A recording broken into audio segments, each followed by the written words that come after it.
ان للہ ما اخذ ولہ ما اعطى وکل شیء باجل مسمى ولتصبر ولتحتسب، یعنی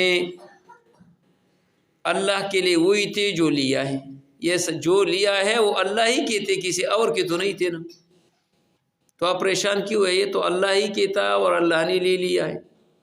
آپ کے بیٹا اللہ نے آپ کو دیا، جو دیا اس نے اپنی چیز لے لیا ہے، اس پہ پریشانی کی کیا بات ہے؟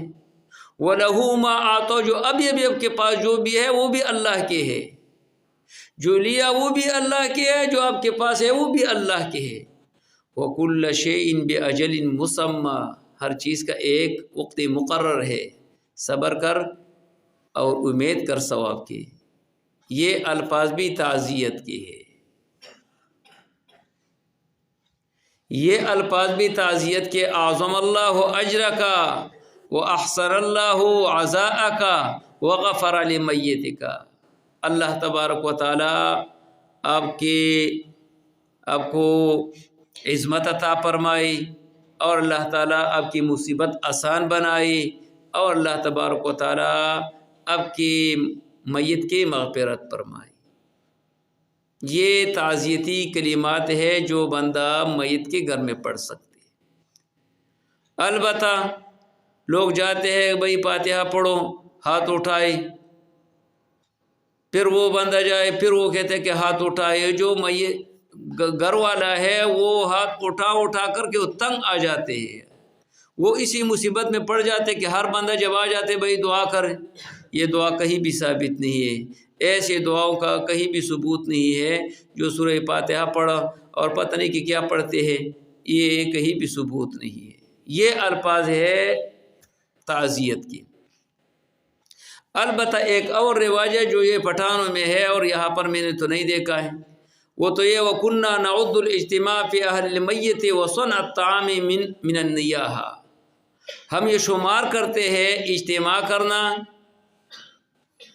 یعنی میت کے گھر میں اور اس میں طعام دینا، یہ ہم نیاحے میں سے شمار کرتے۔ یہ دور جاہلیت کا طریقہ کار ہے، جو بندہ مر جاتے اسی دن میں اسی گھر میں کھانا پکانا اور لوگوں کو دینا، یہ دور جاہلیت کے طریقہ کار ہے جو رسول اللہ صلی اللہ علیہ وسلم کے آنے سے پہلے جو کفاروں میں ایک رواج تھے، وہی طریقہ کار ہے۔ یہ اس کا کوئی ثبوت نہیں ہے کہ بھائی گھر وہاں پر کھانا تیار کر کے اور وہ کھانا کھلائے، یہ شرعاً ناجائز ہے۔ البتہ یہ حکم ہے اصنعوا الطعام لآل جعفر، جس گھر میں پختگی ہوا ہے وہاں پر کھانا نہیں کھانا ہے بلکہ اس کو کھانا کھلانا ہے، اس کو کھانا کھلانا ہے۔ تو یہ 3 دن ہو یا 4 دن ہو، جتنی بھی ہو، یعنی وہ غم کے دنوں میں اس کو کھانا کھلائے، یہ جائز ہے، ثواب ہے۔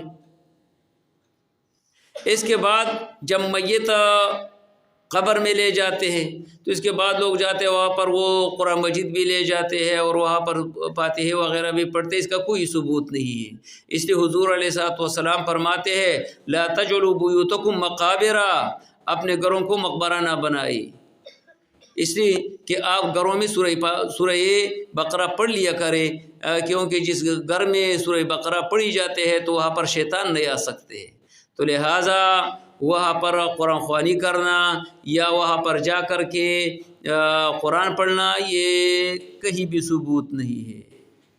یا گھروں میں بچے جمع کر لیتے ہیں اور گٹھلیاں جمع کر کے اور وہاں پر وہ چیزیں وہ پھینکتے رہتے ہیں، وہ ذکر و اذکار وغیرہ کر رہے، اس کی بھی کہیں بھی ثبوت نہیں ہے۔ البتہ ایک چیز ہے کہ آپ صدقہ مالیہ کریں، مدرسے میں کوئی کمرہ بنائے، مدرسے کے طلباء کو کھانا کھلائے، یہ یا اس کے لیے کتابیں خرید کر کے، تو یہ صدقہ جاریہ ہے، یہ مالی چیز ثابت ہے۔ البتہ جو لوگ قرآن خوانی پڑھ لیتے ہیں کہ میں نے 5 قرآن مجید بخشی اور 3 قرآن مجید بخشی اور 100 قرآن مجید بخشی، اس کا کہیں بھی ثبوت نہیں ہے، یہ نہ کہیں ثابت ہے ہاں یہ کر سکتے ہیں کہ آپ قرآن کریم پڑھ کر کے اور دعا کریں بس. اور یہ اپنے بچوں کے لیے ہے، باہر لوگوں کے لیے بھی نہیں ہے. جو اپنے بچے ہے، اپنے صلبی اولاد ہے یا رشتہ دار ہے، وہ نوافل پڑھے اور ذکر و اذکار کرے، اس کے بعد اب میت کے لیے دعا کرے، یہ ثابت ہے. البتہ یہ قرآن خوانی یہ کہیں بھی ثابت نہیں ہے.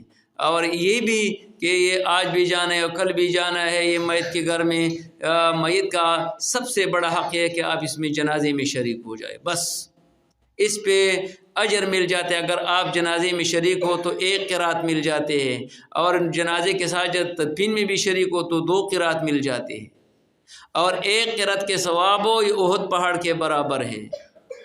یہی ثابت ہے پیغمبر علیہ السلام سے.